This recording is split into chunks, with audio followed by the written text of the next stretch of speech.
दोस्तों नमस्कार। दोस्तों, क्या वाकई सरकार किसानों को सब्सिडी देती है? क्या वाकई सरकार किसानों से कोई टैक्स नहीं लेती है? या फिर सब्सिडी के नाम पर कॉरपोरेट इंडस्ट्री और बड़े व्यापारियों को वह सब्सिडी किसानी के जरिए चली जाती है क्या? और जो टैक्स वसूली है वह इस देश के भीतर में हर प्रोडक्ट के जरिए सरकार इतना वसूलती है कि वह बताने से घबराती है क्या? और इस देश में नौकरी पेशा लोगों को जो टैक्स की रियायत जो तकरीबन 2.5 से 3 लाख के दायरे में आते हैं, उससे ज्यादा क्या वाकई किसानों को दी जाती है? या फिर एक आम नागरिक की तर्ज पर किसानों को ट्रीट किया जाता है?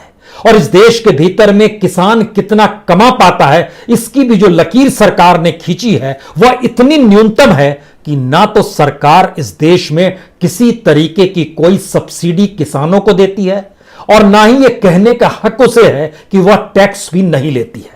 हमें लगता है कि आज इस कच्चे चिट्ठे को समझ जाइए, क्योंकि आप भी जानते हैं यह देश टैक्स पेयर के पैसे से चलता है और टैक्स पेयर का पैसा सिर्फ इस देश के 6 करोड़ 30 लाख जो डायरेक्ट टैक्स देते हैं उनके पैसे से नहीं चल सकता है, क्योंकि उनके द्वारा दी गई रकम जो टैक्स की है वह तकरीबन 5.5 लाख करोड़ की है और इस देश में सरकार ही अपने ऊपर 10.5 लाख करोड़ से ज्यादा खर्च कर देती है, तो बाकी पैसे कहां से आते होंगे? जीएसटी को भी टैक्स ही मानिए जो अलग अलग जगहों से वसूली की जाती है। जो कॉरपोरेशन टैक्स है वह भी वसूली की जाती है। इस देश में जो सर्विस टैक्स है वह भी वसूली की जाती है। जो सेस लगाया जाता है वह भी जनता से ही वसूला जाता है और जनता के दायरे में किसान भी आता है।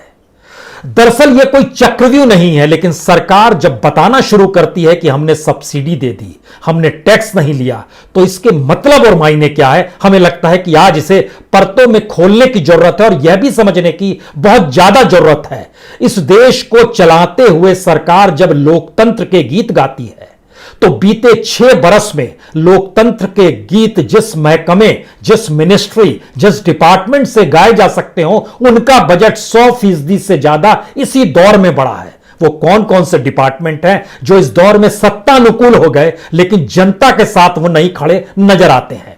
एक लाइन से देखिएगा, election commission, supreme court, CBI, home ministry के मातहत आने वाले पुलिस के ऊपर का बजट कितना बढ़ गया, किस रूप में बढ़ गया? क्या किसी ने इस बात पर ध्यान दिया कि आखिर उसी का बजट क्यों बढ़ जाता है और उसी को ज्यादा बजट में हिस्सेदारी क्यों मिल जाती है, जो सरकार के लिए काम करते हुए जनता को इस बात का एहसास कराए कि हमको आप कॉन्स्टिट्यूशन इंस्टीट्यूशन मान लीजिए, लेकिन हम काम तो सरकार के लिए करेंगे। तो शुरू में एक बात समझ लीजिए, एक अच्छी किताब आई है, एक छोटी सी किताब आई है बुकलेट की तर्ज पर। यह बीएचयू से आईआईटी किए हुए शख्स हैं सौरभ कुमार शुक्ला। उन्होंने शुरुआत में एक बात लिखी कि इस देश के भीतर में सबसे कम कीमत में पार्ले जी बिस्कुट मिलता है, 5 रुपए का।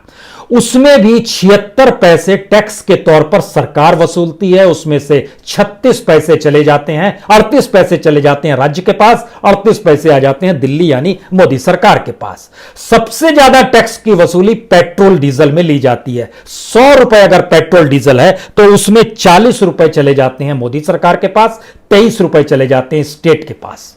यानी हर जगह आपको टैक्स देना है और यही टैक्स कलेक्शन से यह देश चलता है। हमें लगता है कि अलग अलग डिपार्टमेंट के बारे में आपको एक लकीर खींची और बताना शुरू करें, उससे पहले किसानों का जिक्र आज बहुत जरूरी है, क्योंकि यह भ्रम फैलाया जाता है कि किसानों को टैक्स माफ कर दिया जाता है। आपको जानकर आश्चर्य होगा, किसानों को जो टैक्स की रियायत है, अगर उसको प्रति महीने 5,000 रुपए से ज्यादा की कमाई होगी खेती से, तो उस पर टैक्स लग जाएगा। अब आप सोचिए, सरकार ने भी मान लिया कि खेती से कमाई 5,000 रुपए से ज्यादा किसानों की हो ही नहीं सकती है। और यकीन जानिए, इस देश के भीतर में जब औसत आय निकलकर किसानों की आती है तो उसमें सिर्फ फसल की कीमत की कमाई नहीं होती है, बल्कि उसमें मजदूरी की कमाई होती है, बल्कि उसमें पशुधन भी आता है। और मजदूरी और पशुधन खेती के दायरे में नहीं आते हैं। सरकार ने जो इनकम टैक्स रियायत की लकीर खींची है उसमें 2-3 बातें बहुत साफ है किसानों के लिए।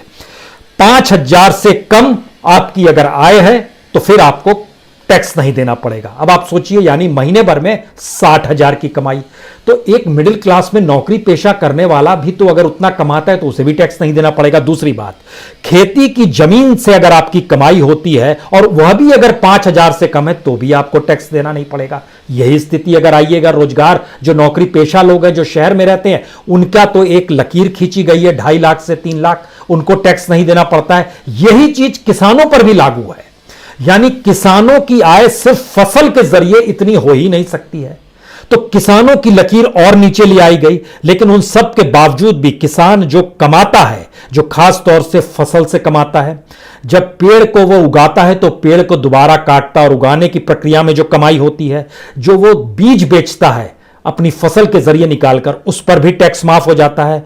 फसल बेचने की स्थिति में फूल लता जो निकलती है, क्रिल्स जिसको कहते हैं, उससे भी जो कमाई होती है उसमें भी टैक्स नहीं लगता है।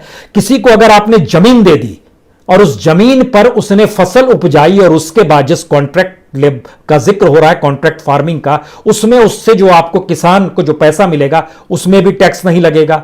लेकिन ये सारी चीजें देखिए 5,000 के नीचे की परिस्थिति को जी रही है, या मैक्सिमम 2.5 लाख से 3 लाख। अगर आपकी उम्र, किसान की उम्र 60 बरस तक है तो वो लगभग 2.5 लाख उसको माफ है आय के जरिए, और अगर 60 साल से ऊपर है तो 3 लाख तक उसको माफ है। यही स्थिति तो नौकरी पेशा वाले लोगों में है। लेकिन एक दूसरी स्थिति में आइए, किसानी के दायरे में पोल्ट्री फार्मिंग नहीं आती है, किसानी के दायरे में बीज को पालकर जो शहद निकाला जाता है वह भी नहीं आता है, जो अचानक कोई पेड़ निकल आता है और उस पेड़ को जब लकड़ी को कटवाते हैं, बेचते हैं, वह भी किसानी के दायरे में नहीं आएगा। डेयरी फार्मिंग भी किसानी के दायरे में नहीं आती है। समुद्र के किनारे जमीन है तो उस पर जो नमक आ जाता है, उस नमक को बेचिएगा तो वह भी टैक्सेबल है। ऐसा नहीं है कि वो नॉन टैक्सेबल है। जो आप फसल को जब बेचते हैं, खड़ी फसल को जो बेचा जाता है, वह भी टैक्स के दायरे में आएगा, खड़ी फसल अगर आपने बेच दी तो। या फिर किसी इलाके में वहां पर माइनिंग का काम चलता है तो खादान अगर उस इलाके में आ गई तो वह भी टैक्सेबल होगा। जो बटर चीज कि जो बनाया जाता है उसको भी बेचेंगे तो वह भी टैक्स के दायरे में आता है। जो फार्म हाउस होते हैं उसमें मान लीजिए जो खेत होते हैं उसमें कोई टेलीविजन सीरियल वाला पहुंच गया, बोला हम शूटिंग करेंगे, आपको पैसे देंगे, वो पैसे भी टैक्स के दायरे में आएंगे। यानी कोई भ्रम ना रखिए कि अगर आप डायरेक्ट टैक्स नहीं देते हैं तो इस देश को टैक्स नहीं देते हैं। किसान इस देश को एक आम नागरिक की तरह जो नौकरी पेशा करता है उसी तरीके से टैक्स देता है।